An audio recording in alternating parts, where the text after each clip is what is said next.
It would have been so easy if Buddha said, okay, all Buddhists, no chicken. Nothing to do with,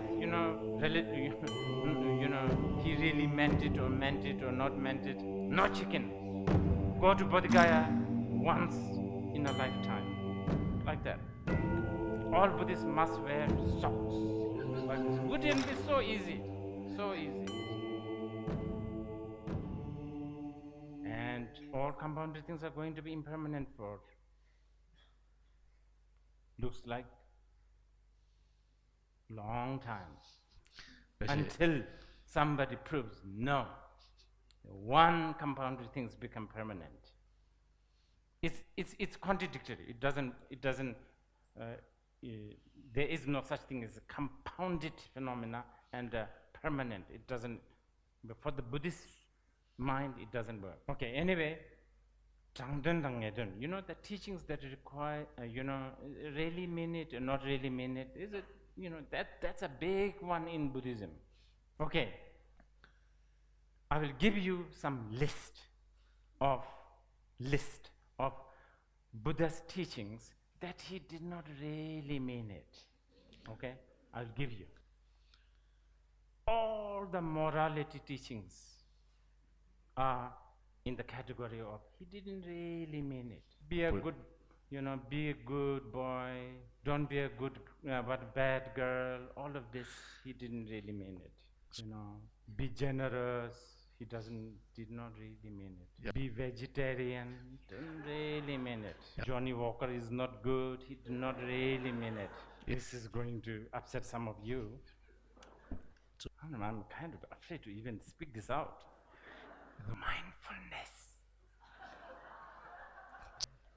Mindfulness. These days Buddhism, mindfulness this, mindfulness that. Buddha didn't mean it. I'm sorry, but Buddha really did not mean it. Because if mindfulness is what Buddha really, really meant it, Buddhists will have forever constipation. Forever. Then another one. Love and compassion. He did not really mean it. I'm sorry, but he did not really mean it. Half of the bodhicitta also he did not really mean it. Now the next one, so important. I'll be really blacklisted after this. What's that? Karma. And then the biggest one, samsara, nirvana, he did not really mean it. Long after Buddha, one of his disciples, Shantadeva said in the Bodhicharya Avatara, Dunghal never hidendu Devi Mongpa Domija. He said, practitioners are allowed to keep one ignorance. You understand? You are allowed to have one ignorance. And what is that? Thinking that there is an enlightenment. So, this is a very brief list. There's much more. Now, what are the teachings that he really meant it? One that we are supposedly going to be discussing for the next 5 days. As I said earlier, distinguishing between distinguishing these two, what he really meant it or not, is very difficult. Because it also depends on the one who's doing the listening of the teaching. In fact, when we talk about the teaching, we are always talking about, listener. We are always talking about that. I'll give you a glimpse of, even though this is not the right time, I will give you a glimpse of another angle, which I just want to give you this because, for people like me, Nepal is such a sacred land. It's a very sacred. It's supposedly Chakrasambhara Mandala. It's a tantric. It's a tantric world, so to speak. Just about a moment ago, I was saying it really relies so much on who's listening. Okay, so if you read the life of the Buddha story, first thing after he achieved enlightenment. What did he say?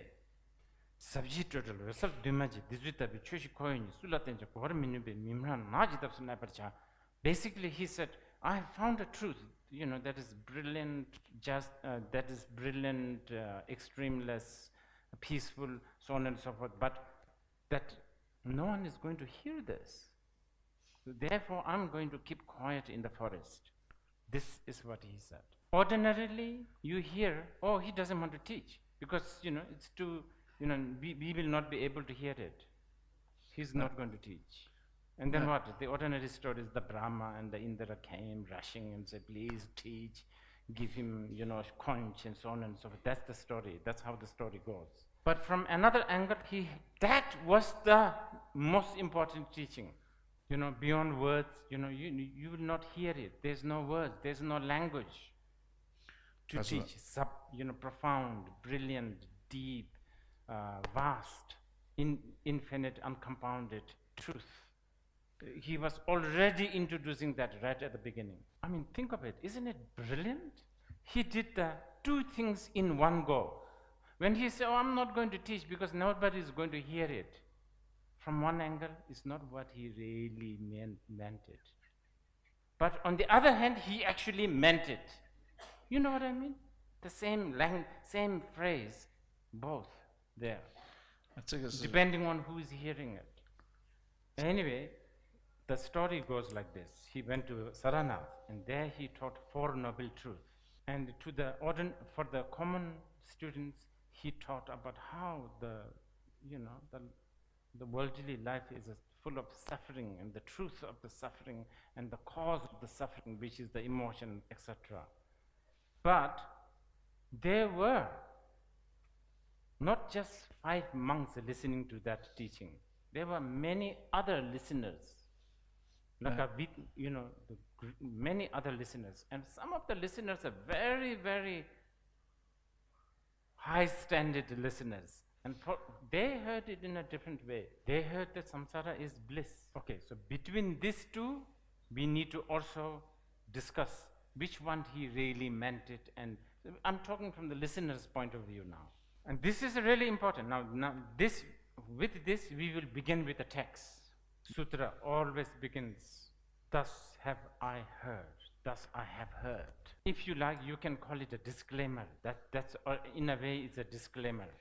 You guys, after 5 days, you can't really say, oh, Dzongsa Khyentse Rinpoche said this. You only heard this way. Unfortunately, there's a recording machine, I know. But anyway, thus have I heard, meaning this is how I heard. It never begins with this is what Buddha said. And sutra is very, very specific. And then Ananda, here even we have a dispute actually. This, thus have I heard. Some people say this, thus I have heard. This I is Ananda. Others disagree. Bhava Viveka, one of the great Madhyamikan philosopher, he said that I, thus have I heard, that I is actually Vajrapani. And then some other Indian Panditas, they say that's actually Manjushri who is saying this. I just want to tell you this because you need to know the culture of Buddhist teaching, so to speak. Majority of the Buddhists would agree with a great commentator of Prajnaparamita. His name is Singha Bhadra. He's really, really important. Sengizangbo, is a very important Prajnaparamita commentator. He says it's Ananda. Other specific, at Rajgir, a specific place, at one point. Already saying the Buddha have said different things at different audience and different places. This is important for the Buddhist students to know. You can call it, this is the richness of Buddhism. You can call it, this is what makes Buddhism so difficult and so, what do you call it, just too vast. It would have been so easy if Buddha said, okay, all Buddhists, no chicken. Nothing to do with, he really meant it or not meant it. No chicken. Go to Bodh Gaya once in a lifetime. Like that. All Buddhists must wear socks. Like this. Wouldn't be so easy. So easy. You can look at this. This is reflected to the Buddhist life also. Look at these monks and nuns. They shave their hair paranoidly. But then you go to, I don't see it today, usually Nepal is full of this, but anyway, probably in Bauda, there are yogis who have long hair. They shave their hair paranoidly. They're both Buddhist. One is really trying to shave, the other is really trying to keep. What is this? And then even Buddha's disciple, there's people like Ananda or Shariputra who look so serene, bare feet, begging bowl, shaved head, speaking very gently, monk. And then there are people like Manjushri with the earring, necklace, aftershave, everything. And some sort of almost inseparable boyfriend and girlfriend together. And we accept both. We proudly accept them. This diversity, the richness, which can be very rich but can be very confusing. That's Buddhism for you now. Okay, we will soon going to have a break, but before break, one more preparation. Language. This is a difficult one. If for people like you and me, what we are trying to do is really trying to, the final aim, remember the liberation, the discovering the truth. How do we do that? For people like you and me, only way is talking and listening, so needing to use the language. Unfortunately, that's the only way. If you happen to be like a Naropa and I happen to be like a Telopa, our shoes will do it. But unfortunately, we are not. Maybe you are, but I am not. Language is always vague. The language is vague. If it's not vague, the poetry people will not have a good job. And it's always changing, and also depending on different culture. For instance, I was, for instance, like Jane Austen. It's going to be difficult for a Tibetan Khenpo to read something like what Pride and Prejudice and make sense of what Mr. Bingley is talking about. Do you understand? I was just recently trying to read Balzac. Balzac is French, right? French. Balzac. And I was reading it in English. He must have wrote in